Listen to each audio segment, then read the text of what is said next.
కోట్లు ఖర్చు పెట్టి కేవలం 7,469 కోట్లు ఈ కల్వకుర్తి, భీమా, నెట్టెంపాడు, కోయిల్సాగర్ మీద నవంబర్ 2023 నుంచి వాళ్ళ అధికారులు వచ్చిన డిసెంబర్ 2023 నుంచి ఖర్చు పెట్టుంటే ఈ ప్రాజెక్టులు పూర్తయి 8,65,000 ఎకరాలకి ఉమ్మడి మహబూబ్నగర్ జిల్లాలో నీళ్లు అందివనే విషయాన్ని మనం చేస్తున్నాం.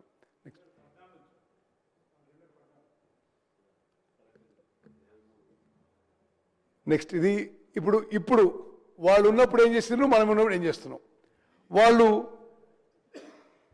అధికారంలో ఉన్నప్పుడు కేంద్ర ప్రభుత్వంతో ఒప్పందాలు చేసుకున్నప్పుడు కేంద్ర ప్రభుత్వం కానీ కృష్ణా రివర్ మేనేజ్మెంట్ బోర్డులో మాకు 299 టీఎంసీలు సరిపోతాయి, ఆంధ్రప్రదేశ్కి 512 టీఎంసీ ఇవ్వండి అంటే 34% కృష్ణా నదీ జలాల్లో మనకు, 66% వాళ్లకు అని ఒక సంవత్సరం కాదు, 2015, 2016, 2017, 2018, 2019, 2020 రాసి 2020లో ఏం రాసిందంటే ఇక కృష్ణా వాటర్స్ డిస్ప్యూట్ ట్రిబ్యునల్ తీర్పు వచ్చే వరకు, supreme court judge justice Brijesh tribunal తీర్పు ఇచ్చే వరకు తెలంగాణకి 299 టీఎంసీలే, ఆంధ్రాకి 512 టీఎంసీ అని చెప్పి శాశ్వతంగా రాసి తెలంగాణకి మరణ శాసనాలు జన్మన చేస్తున్నారు.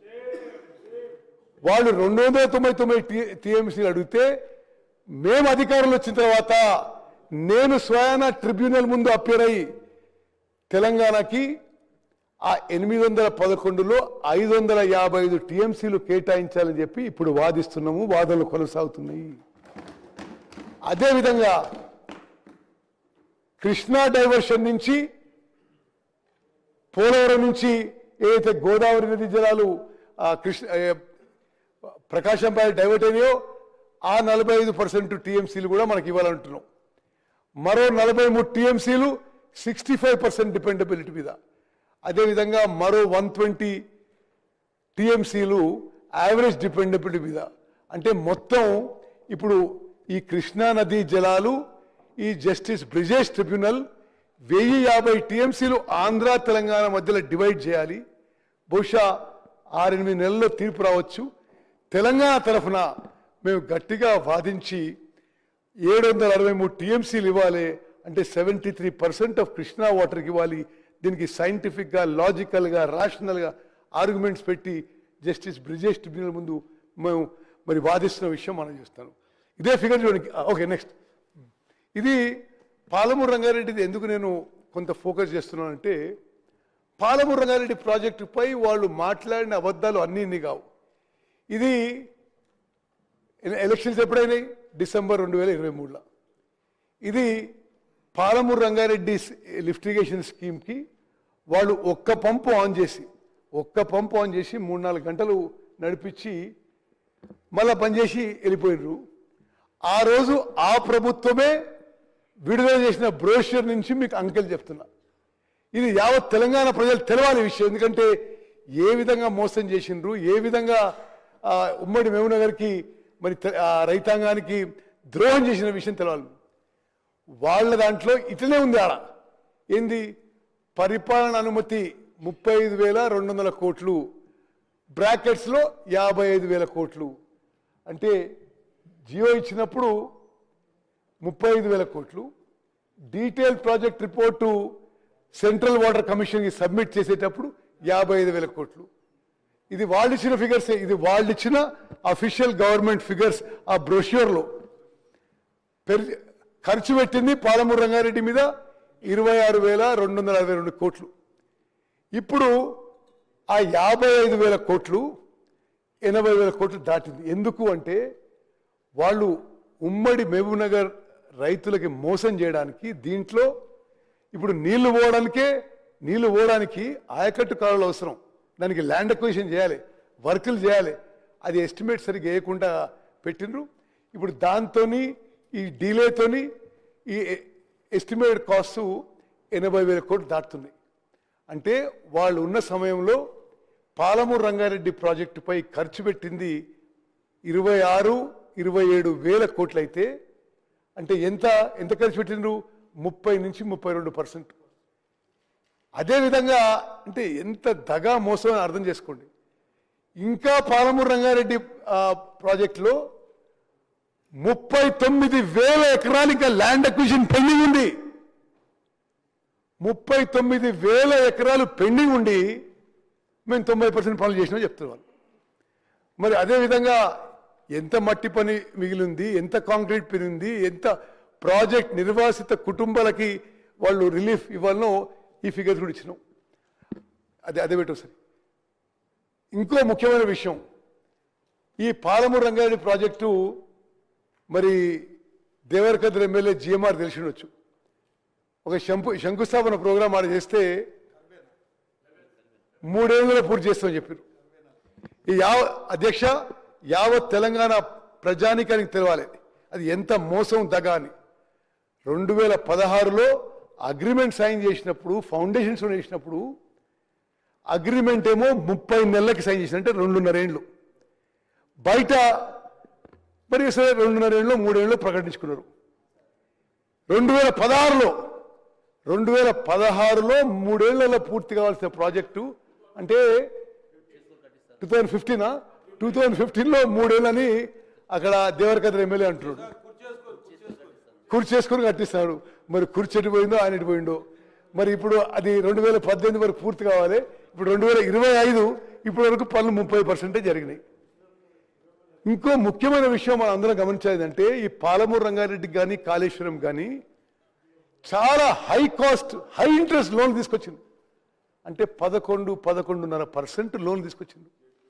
మొదటి సంవత్సరం బట్టి గారు ఇరిగేషన్ శాఖకి 24,000 కోట్లు పెడితే నేను చాలా సంతోషించిన.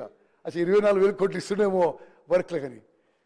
మరి సంవత్సరం అయిపోయేసరికి అందులో 16,000 కోట్లు కేవలం ఇరిగేషన్ లోన్స్ ఇంట్రెస్ట్ అండ్ ప్రిన్సిపల్కే రిటర్న్ అయినాయి.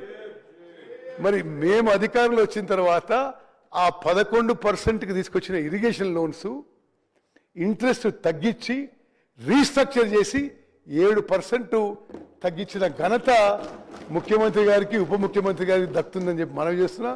బట్టి గారికి నా ప్రత్యేక అభినందనలు. మరి నెక్స్ట్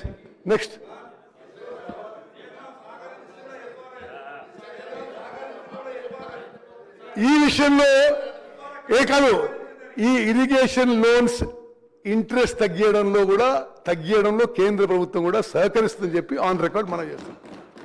ఓకే, మరి అదేవిధంగా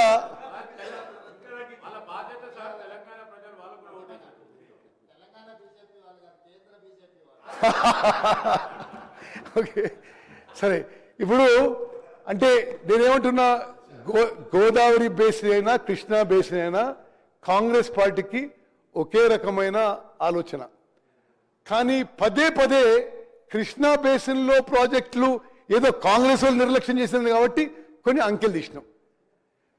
ఈ అంకెల్లో ఏమవుతుందంటే 10 ఏళ్ల వాళ్ళ అధికారంలో గోదావరి బేసిన్ ప్రాజెక్ట్స్కి 1,25,000 కోట్లు ఖర్చు పెట్టినరు. కృష్ణా బేసిన్ ప్రాజెక్ట్స్కి సంశయ గారు 41,000 కోట్లు ఖర్చు పెట్టినరు. మరి ఇదే కాదు లెక్క. మీరు ఇంకో విషయం చెప్తాం, కాళేశ్వరం ప్రాజెక్టుకి 2 TMC నుంచి 3 TMCకి పెంచినరు. పాలమూరు రంగారెడ్డికి 1.5 నుంచి 1 TMC పర్ డే తగ్గించే కుట్ర చేసినరు. అదేవిధంగా స్పష్టంగా ఆ రోజు అధికారులు పాలమూరు రంగారెడ్డి ఇంజనీర్లకు చెప్పిన విషయం ఏంటంటే కాళేశ్వరం 1 TMC అడిషనల్ TMC పనులు మొదలు పెడుతున్నాం కాబట్టి ఇక్కడ తగ్గిస్తున్నాం, అంటే ఈ ప్రాజెక్ట్ స్లో డౌన్ చేస్తున్నామని. అంటే కేవలం కాళేశ్వరం ప్రాజెక్టులో అడిషనల్ TMC అంటే 2 నుంచి 3 TMC పెంచడానికి వాళ్ళు అంచనాలు వేసిన 27,000 కోట్లు. మరి కాంట్రాక్టర్ల కోసం ఇది అడిషనల్ అమౌంట్ వేసినారు. ఈ అమౌంటే ఉమ్మడి మహబూబ్నగర్ జిల్లా, ఉమ్మడి నల్గొండ జిల్లా కృష్ణా బేసిన్ ప్రాజెక్టులకి ఖర్చు పెట్టుంటే ఇప్పటి వరకు పూర్తయి నీళ్లు ఫుల్గా బారని చెప్పి మనం చెప్తాను. నెక్స్ట్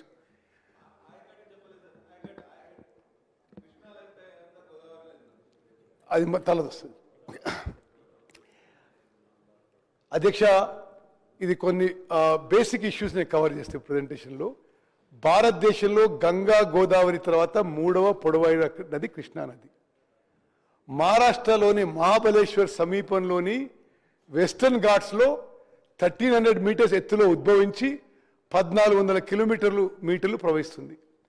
మహారాష్ట్ర, కర్ణాటక, తెలంగాణ మరియు ఆంధ్రప్రదేశ్ మీదుగా ప్రవహించి హంసల ద్వీపి వద్ద బంగాళాఖాతంలో కలుస్తుంది.